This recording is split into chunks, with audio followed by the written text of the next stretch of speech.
Good morning বন্ধুরা, কেমন আছেন সবাই? শাহ সেশন ফ্যামিলির নতুন আরও একটি ব্লগে আমি আপনাদের সবাইকে স্বাগত জানাই। তো আজকে মঙ্গলবার আর ঘুম থেকে উঠে গেছি অনেকক্ষণ।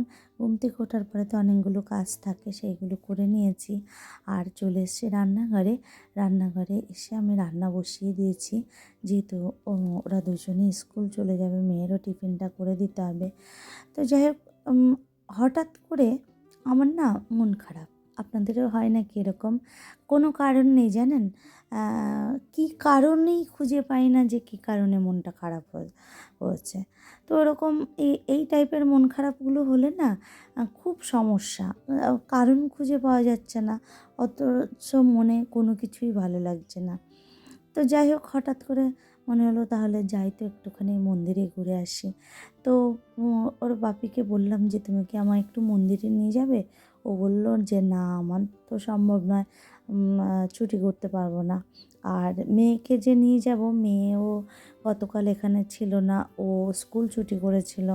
তো সেই কারণে আমি আর ওকেও বললাম না যে স্কুলটা ছুটি কর, কারণ তাহলে এমনিতেই স্যাটারডে স্কুল যেতে পারে না, তারপর আজকেও যাবে না, সোমবার ছুটি পড়ে গেল, তাহলে অসুবিধা হয়ে যাবে। তো আমি ভাবলাম ঠিক আছে যাই। তো ওর বাপিকে আমি বললাম তাহলে তুমি বাজার থেকে আসার সময় আমার জন্য একটু মালা আর মিষ্টি নিয়ে এসো।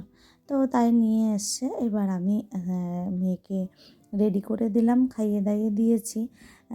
সকালের খাবারটা আমি ওকে খাইয়ে দিই, আর এখন টোটো চলে এসছে, ও চলে যাবে স্কুলে। তো স্কুল চলে যাওয়ার পর আমার আবার একটুখানি কাজ, সেগুলো হলো আমি স্নান করব, ঘরের পুজো দেবো, দেন আমি রেডি হব। তো যাই হোক, যথারীতি আমি এই যে রেডি হয়ে গেছি, আর এখন আমি টোটো আসতে বলেছি। তো টোটো আমাকে অর্ধেকটা রাস্তা নিয়ে যাবে, আর সেখান থেকে আমাকে আবার অটোতে করে যেতে হবে। তো চলুন যাই, একেবারে মন্দিরে গিয়ে দেখা করছি। তো এই যে চলে এলাম মন্দিরে। আমার জানেন তো আসতে একটু দেরি হয়ে গেছে, আর মন্দিরে পুজোটাও শুরু হয়ে গেছে। যেহেতু যেই অটোতে বসেছিলাম, অটোটা ভর্তি না হলে মানে ছাড়বে না, তো ওই কারণে বসেছিলাম। লাস্টে তো অটো দাদাকে বললাম, দাদা আমি মনে হয় আর পুজোটা পাবো না। দাদা বলে না না, আপনি পেয়ে যাবেন, কিন্তু এসে দেখছি যে মন্দিরে পুজো শুরু হয়ে গেছে। তো যাই হোক, এত লোক মন্দিরে এসছে, আমি না ঠিকঠাক করে জায়গা পাইনি, জানেন? আমি যে জায়গাটায় বসেছি একদম মন্দিরের বারান্দার একদম সাইডে, তো এর জন্য একটুখানি কাত করে আমার ভিডিওটা করতে হচ্ছে। আর এখন দেখুন আরতি চলছে, চলুন আরতিটা দেখে নিই।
আরতি কমপ্লিট হয়ে গেছে আর ঠাকুরমশাই ধ্যানে বসেছেন।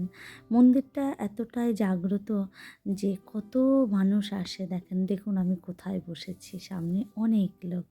আর এখন হচ্ছে অঞ্জলি দেবে, তার জন্য ওই ঠাকুরমশাইরা শান্তির জল ছিটিয়ে দিচ্ছে। তো সেই কারণে বলে দিল যে মাঝখান দিয়ে একটুখানি জায়গা করে দিতে, যাতে ওনারা একটু ঠিকঠাক করে সবাইকে শান্তির জলটা দিতে পারেন।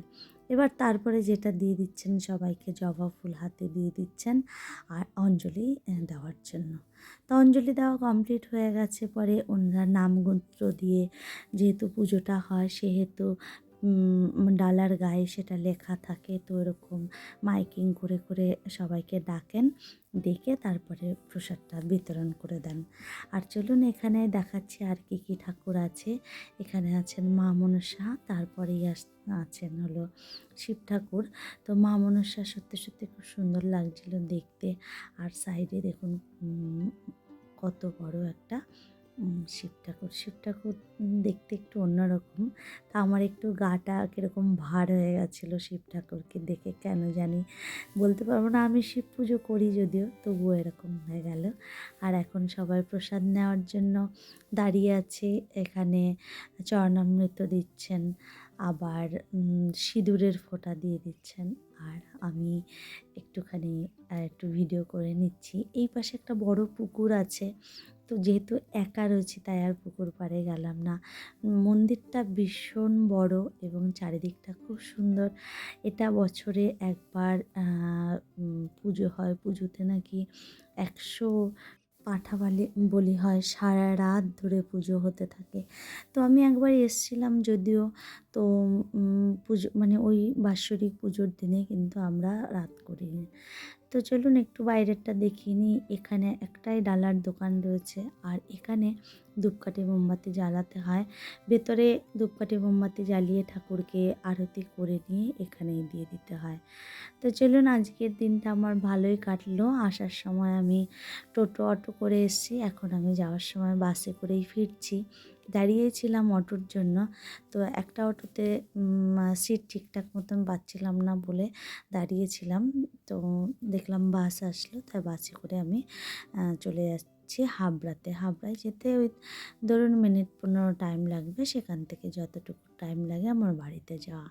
তো যাই হোক বন্ধুরা, আমি পুজো দিয়ে আমার মনটা ভরে গেছে, খুব আনন্দ লাগছিল। আর আমি বাড়ি চলে এসেছি, এসে কানের দুলটাও খুলে নিয়েছি। তো সকাল থেকে যেহেতু আমি উপোস করেইছিলাম, শুধুমাত্র একটু জল খেয়ে নিয়েছিলাম। তো ওর জন্য যেহেতু ঠাকুরের পোশাক মানে নিষ্ঠা শাড়ি পরা ছিল, সেই হেতু আমি আর ওখানে কিছুই খাইনি, একটু প্রসাদ খেয়ে জল খেয়ে নিয়েছিলাম।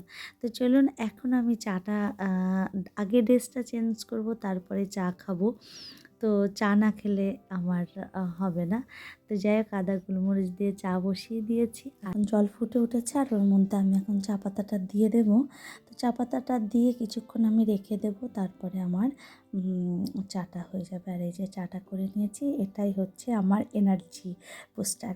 তো ঠিক আছে, আজকের মতন ব্লগটা আমি এখানেই রাখছি। তো আপনারা সবাই ভালো থাকবেন, সুস্থ থাকবেন, আর আমার ব্লগটা কেমন লাগলো অবশ্যই জানাবেন। দেখা হবে নতুন একটা ব্লগের সাথে, ততক্ষণের জন্য টাটা বাই। ও আমার চ্যানেলটিকে সাবস্ক্রাইব করতে কিন্তু অবশ্যই ভুলবেন না।